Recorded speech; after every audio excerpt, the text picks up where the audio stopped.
Bien, y pasamos de las casas rajadas a la líder de la oposición, de centro derecha, como dicen algunos para ser precisos, doña Lourdes Flores Nano, que sigue figurando como una de las candidatas del año 2011, aunque algunos quisieran recluirla en el rectorado de San Ignacio de Loyola, donde a veces yace académicamente por estos años. Buenas noches, Lourdes. Buenas noches. Tampoco tiene que tenderse sobre mi tumba algo que un día oí que Salvador Allende había dicho. Aquí ya sé el que murió intentando ser presidente. ¿Ah? Tampoco eso tiene que pasar. Así que dejemos que las cosas discurran con tranquilidad. Y tratándose de Salvador Allende, imagínate qué trágicas connotaciones puede tener eso, ¿no? Gracias. Pero César, bueno, a tus órdenes. ¿Tendrías la obstinación de Salvador Allende en mantener tu programa a costa de la vida? Ah, bueno, ya que comenzamos por ese tema. ¿O tú estarías por el lado de los demócratas cristianos que estuvieron con el golpe y aplaudieron el bombardeo de la moneda? No, yo estoy con los demócratas cristianos que le dieron a Chile el norte que ha tenido y me siento orgullosa de ser parte de la familia de don Patricio Aylwin, de Eduardo Frei, porque... Pero en ese episodio Patricio Aylwin se portó como un fascista, ¿eh? Hay connotaciones distintas sobre el golpe y sobre la participación de la DCI. Los propios DCI reconocen sus preocupaciones por lo que entonces significó el descalabro chileno. ¿Él participó en el golpe? No. Claro, yo creo que no. Claro, lo recuerdo. Yo creo que eso es una inexactitud histórica. No. Digamos que la democracia cristiana no salió en una condena radical, es verdad. No. Pero creo que toda su conducta... Patricio Aylwin era el presidente de la Cámara que declaró ilegal el gobierno de Allende en agosto del 73. Un mes después vino el golpe y la Junta Militar usó esa declaración congresal justamente como justificación. Pero en fin, Chile estaba al borde de la guerra. Eso, el caos chileno. La guerra civil parecía venir, pero es si hablamos, cierto. Pero me gusta la entrada del programa, porque estamos viviendo probablemente la turbulencia económica y financiera más grande que se haya conocido en los últimos años. El señor Brisbane ha dicho que no conoce desde su uso de razón económico o profesional, caos igual. Yo abrí este programa dando la noticia de lo que acaba de pasar en Alemania. 70.000 millones de dólares para un banco hipotecario. Es sin duda. Alemania. Y por eso ha sido una irresponsabilidad, me parece, afirmar, esto no nos toca. Como también creo que están equivocados quienes se frotan las manos y dicen tenemos que irnos al péndulo de otro modelo. Yo me ratifico con total convicción en esta hora de crisis mundial del valor de la economía social de mercado. Correcto. Entonces, ¿cuál fue el error? ¿Quiénes han fallado? No, yo creo que en la crisis ¿Quiénes deberían estar presos? O sea, yo creo que en primer lugar ha fallado el sistema financiero por la ligereza con la que se ha creado un mercado, recreado un mercado, sin conocer si los deudores efectivamente tienen la solvencia necesaria. Evidentemente es una exacerbación de la libertad sin control, sí. Me ha dado mucho gusto leer de Mario Vargas Llosa, liberal connotado, decir, claro, la tesis del Estado mínimo tampoco permite poner freno a estos excesos.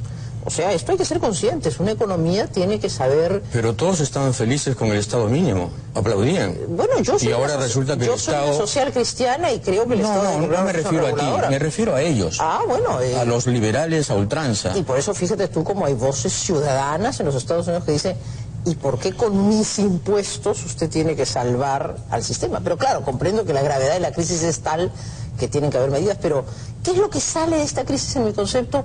La reafirmación del justo equilibrio que debe existir entre el mercado, que sigue siendo, pese a todos sus defectos, el principal asignador de recursos, y un Estado que tiene que ser un buen regulador, que tiene que saber ser un promotor cuando corresponde, es decir, el Estado que la economía social de mercado de la Alemania de posguerra creó para lograr impedir también los monopolios y los abusos en el mercado. Así es que esta es una hora en que los social cristianos nos sentimos gratificados de estar en esa posición económica.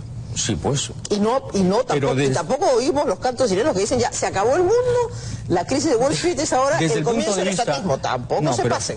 Sí, claro. ¿Quién dice que es, ¿quién dice que es el comienzo del estatismo? No es sino que con leer algunos periódicos de hoy para darse cuenta de qué onda están algunos. El asunto es que hay una gran incoherencia cuando se dice aquí no ha pasado nada. No, sí ha pasado. Ha pasado algo y muy profundo. ¿Cómo no? Y en segundo lugar, esto de que el Estado dé 700.000 millones para salvar a los privados gángsters que han hecho con el dinero lo que han querido, me parece también bastante impropio y bastante indelicado, ¿no? Es curioso porque es una sociedad que, como también hoy he leído algún destacado economista, la americana me refiero, Claro, es una sociedad que vive del crédito, ¿no? Vive ficticiamente comprando casa, auto, hipotecas que a la larga no se pagan porque hay un seguro que al final de tu vida cubre la deuda. Entonces, creo que también esa es una lección... Pero esos son los fregados ahora. Ah, claro, y por eso las tesis demócratas de alguna manera es que claro. ahí hay resistencias, ¿cómo se cubre eso? Pero es que ese es el sistema que te empuja a eso. Y las lecciones para nuestro país son de aplicación práctica. Por ejemplo, yo que soy abogada de profesión y que soy además una ciudadana de clase media común y corriente, a quien, como seguramente te pasa a ti, seguramente tu caso 10 veces multiplicado al mío, es una locura también a cómo te perciben por una tarjeta de crédito. Entonces, el crédito responsable es, por ejemplo, una cosa vital que una familia que nos está escuchando hoy tiene que saber. Por supuesto, los ciudadanos de clase media buscamos el crédito como una forma de construir... Pero lo que ha fracasado, Lourdes, también es toda la política creada por Thatcher y Reagan, el Estado que no regula, el Estado que no se mete, el Estado que no puede intervenir, porque al final de cuentas es el mercado el que, etcétera, etcétera, etcétera. Yo creo que eso ha fracasado. La tesis liberal del Estado mínimo, del Estado que no entra en nada, yo creo que tiene que ser sustituida por lo que la economía social de mercado siempre ha planteado. Un Estado que busque un equilibrio, que no niegue el mercado, porque negar el mercado, como se dijo también en contraposición a esa tesis, es una locura. El mercado es el lugar donde naturalmente se desarrollan las potencialidades, se genera la riqueza. No hay que negar el mercado, sí, pues, hay que controlar los abusos. ¿Qué tenía que ver con la creación de riqueza lo que hacían estos que apalancaban dinero ficticio, imaginario? Eso no es creación de riqueza, eso es creación de especulación. Bueno, eso es cuasi dinero. Por eso tú me contestaste una pregunta. Yo creo que ha fallado el sistema cuando ha sido incapaz de ver el monstruo que estaba creando internamente por una ganancia sobre ganancia nacida de una operación especulativa. Estoy de acuerdo contigo.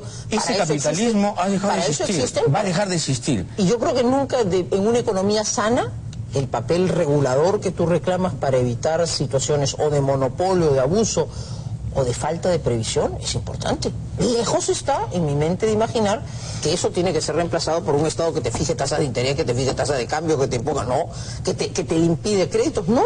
Es la regulación de un sistema en el que... No, el Estado no debe revisar a los de abajo, a los de arriba.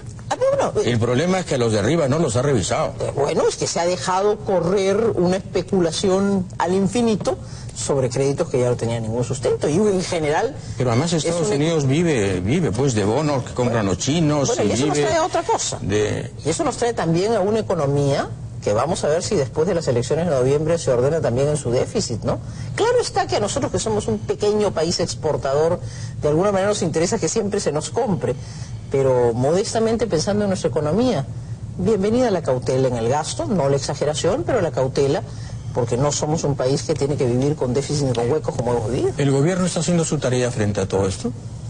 En el Perú me parece que ha pecado el presidente de la República una vez más de una exagerada confianza. Yo no digo que hay que crear pesimismo ni mucho menos. Yo creo que la economía peruana puede tener una tranquilidad, sus mercados son diversos, pero sí creo que es un tiempo en el que hay que ser muy prudentes en todo sentido. Prudentes para no imaginar que vamos a modificar ingresos tributarios, prudentes en el gasto, prudentes en la generación de expectativas. Es un tiempo de mucho orden, de mucha calma, porque somos una economía que... Bueno, estás hablando como el ministro Valdivieso. Ya el ministro Valdivieso ha tenido oportunidad de decirle personalmente cómo es que la prudencia para mí consiste también en ser racional. Tenía un diálogo privado esta semana con él interesante. Yo había sido muy crítica. ¿Te lo has aprendido de memoria? No, y él también habrá escuchado mis puntos de vista en la diferencia que hay entre el hachazo y el bisturí, ¿no es cierto?, en el corte. Tengo, sin embargo, que reconocer que hay algunos elementos válidos que de esa explicación han venido, en el sentido que tampoco este es un tiempo en el cual tú puedes alentar, ¿no es cierto?, un gasto desordenado. Pero, y el tema de la calidad del gasto me parece vital, sin exageraciones y con cautela. 2.300 millones de dólares gastados en mantener el dólar, ¿te parece? Bueno, hay puntos de vista respecto del rol del Banco Central de Reserva. Yo sí respaldo las acciones que el Banco Central tomó en su momento para preservar el... No, las está tomando. En los últimos días ha gastado 600 millones de dólares. El Banco Central de Reserva creo que está actuando en materia de política monetaria técnicamente. Estoy convencida que ahí hay un conocimiento técnico que busca preservar esa situación de cautela en el momento. ¿Mantener una paridad ficticia te parece técnico? Me parece que el banco está procurando que no hayan más sobresaltos en un momento de incertidumbre, y eso me parece bien. Yo creo que le está haciendo caso al presidente García, que está aterrorizado por un brote inflacionario. Al presidente García... Y están metiéndole plata al mercado de un modo absurdo. Yo creo que el Banco Central tiene en ese momento, como creo que lo tiene la economía, como creo que tiene todo el mundo, el deber de ser prudentes. Yo creo que en un momento, cuando tú estás en medio de unas olas que crecen y crecen, lo último que se puede hacer es ser audaz o irresponsable. Yo creo que la prudencia en este momento es un buen consejero, y honestamente yo confío en el manejo profesional del Banco Central, confío plenamente en ese manejo profesional. Entonces, ¿confías en Valdivieso, confías en el Banco Central? ¿Cuándo entras al gabinete? No, gracias por tocar el tema, el gabinete se tiene que ir. Más bien hablemos de la salida del gabinete. ¿Qué salto es ese?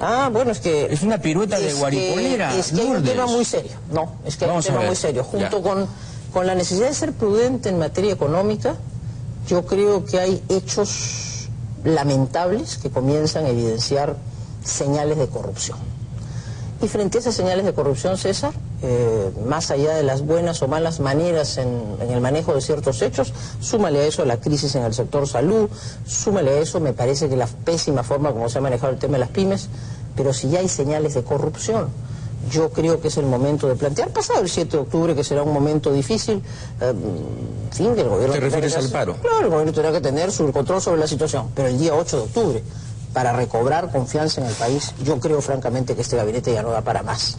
Y si el país está comenzando a ver los primeros brotes de corrupción, yo sí levanto con toda claridad una voz para pedir que a quien se le perdonó todo, en aras a la tranquilidad que generó en una parte del país el haber vencido al señor Humala, ahora tiene que haber un deslinde muy claro, y tiene que haber responsabilidades políticas que nos permitan reencontrar un cauce de más confianza, junto con una turbulencia financiera frente a la cual mi palabra y mi voz es de prudencia. Yo creo que tiene que haber un muy claro deslinde con la corrupción, las investigaciones más profundas que el caso aconseje, y en lo político una regeneración. Creo que esto es fundamental, si no comenzamos la segunda mitad del gobierno en las peores condiciones. Dificultades externas, dificultades internas, y encima actos de corrupción que no se deslindan, me parecen que deben ser deslindados. No entiendo bien tu punto de vista. Quiero decir, lo entiendo perfectamente, pero no entiendo la coherencia. Prudencia en economía, mucho cuidado, hay que ser muy prudentes, pero terremoto político, que va a mover la economía, desde luego. Bueno, pero es que si se ha producido un acto de corrupción, César... Sí, bueno, no uno, varios. Bueno, si comienzan a aparecer evidencias claras de actos de corrupción, bueno, yo creo que el corte tiene que ser muy drástico. Yo creo que los temas técnicos siempre pueden mejorarse y siempre pueden tratarse con el respeto que significa incluso saber, oye, que pueden haber puntos de vista mejor dotados en la materia. Pero el deslinde frente a la corrupción, con los antecedentes del aprismo del gobierno, me parece fundamental. Y yo creo que comienzan a aparecer... ¿Por qué dijiste que este gobierno era de los ricos? Si ahora estás de acuerdo con Valdivieso y estás de acuerdo con el BCR y estás de acuerdo con casi todo lo que se hace en economía. No, César, yo he marcado mi posición en relación a tus preguntas anteriores tiene que ver con la política monetaria, materia en la cual yo suelo respetar la voz de los profesionales. Correcto. Como lo he hecho en el gobierno. Al gobierno yo le he hecho críticas muy en serio en una serie de temas, incluidos el cumplimiento de los compromisos y la necesidad de ser consciente. ¿Y por qué hice esa crítica? Porque yo creo que el modelo económico que en general estamos siguiendo se autosatisface de un crecimiento de una parte del país, y mi crítica central es que no mira con la atención suficiente de brindar oportunidades de mercado a las zonas que no están viviendo esa modernidad. La mediana agricultura, por ejemplo, es un soporte de trabajo inmenso para el país. Esa no está recibiendo ningún impulso hacia el mercado. Se acaba de dictar una ley con posición del gobierno para mirar el problema financiero. Pero yo quisiera ver un gobierno que no se concentre en mirar el crecimiento de la agroexportación, 18%, maravilloso, extraordinario, frente a un solo 1%, entre 1 y 2% de crecimiento de la producción de alimentos. Yo creo que ahí hay un desafío por hacer dentro de la economía social de mercado. Pero el modelo pues no incluye un mercado interno desarrollado. El modelo lo que incluye es agroexportación. Bueno, mi crítica... ¿Tú crees que al modelo le importa un mercado interno? Bueno, yo diría... A este modelo. Bueno, yo soy crítica de ese conformismo que se limita al chorreo. Lo dije en plena campaña. Yo hablé en la campaña de una crítica a un modelo que simplemente se limitaba a contemplar cómo inercialmente se crecía. Y exigí, demandé y planteé la necesidad de un Estado que, actuando como promotor, permita la incorporación al mercado, de oportunidades de mercado, precisamente para otros sectores que no actúan simplemente inercialmente. Lo sigo creyendo. Recorro el país. Una es la realidad de Tumbes a Ica, otra sin duda la realidad de nuestra sierra, otra la realidad de la Amazonía, y cada una de estas realidades tiene que ser atendida para brindar oportunidades en un momento de crecimiento, pese a esa turbulencia general de la que hemos hablado. Última pregunta, ¿vas a ser candidata el 2011? No lo sé. ¿De quién depende? De mí, para comenzar. ¿Y de qué depende? De lo que yo estoy convencida. Que en el Perú del año 2011, caminando 2011-2016, debemos salir de este conformismo, debemos salir, por supuesto, no abrir el camino a posiciones radicales absurdas y construir una alternativa que permita esos cambios en democracia, en mejor oportunidades de mercado y de condiciones de actuación del Estado. Y ese espacio creo que está sobrepoblado. Lo que te puedo asegurar es que yo contribuiré a que ese espacio llegue al gobierno, donde me toque estar de la mejor forma, pero haré todo lo posible porque el Perú tenga eso que el señor García dijo y que no ha cumplido, un cambio responsable, un cambio ordenado. ¿Podrías terminar apoyando a Castañeda al ocio? No adelanto nada, ¿sí? Ni digo nada. Habrá que construir ese espacio y de momento lo que yo quiero es que los peruanos sepamos. ¿Qué decepción sería? ¿Qué decepción Yo de momento sería? quiero decir... Te lloverían tomates, lechugas. Me lloverán tomates por angas o por mangas en cualquier circunstancia que decida, y eso es parte de lo que un político tiene que saber hacer, recibir tomatazos con toda alegría. Pero lo importante, César y amigos, es que en el Perú no imaginemos que este conformismo que no nos está sacando adelante, pero que tampoco el radicalismo que nos traería atrás son la solución. Gracias a Dios, yo creo que hay una alternativa muy seria y muy importante que construir, y en eso estamos, y Dios dirá qué cosa es lo que corresponde. Pero de momento, sí te digo con toda seriedad, César, más allá de la tranquilidad que intento que en este programa también transmitir en materia económica, sin excesos de confianza, también planteo con mucha claridad que no podemos transigir en un ápice que el gabinete se largue por los atisbos de corrupción que comienzan a aparecer públicamente y que yo creo que son intolerables. Lourdes Flores Nano, gracias. Ha estado con nosotros. Gracias, Lourdes. Regresamos en un minuto. Que me quiera ganar, hay tener buen parejero, yo me quita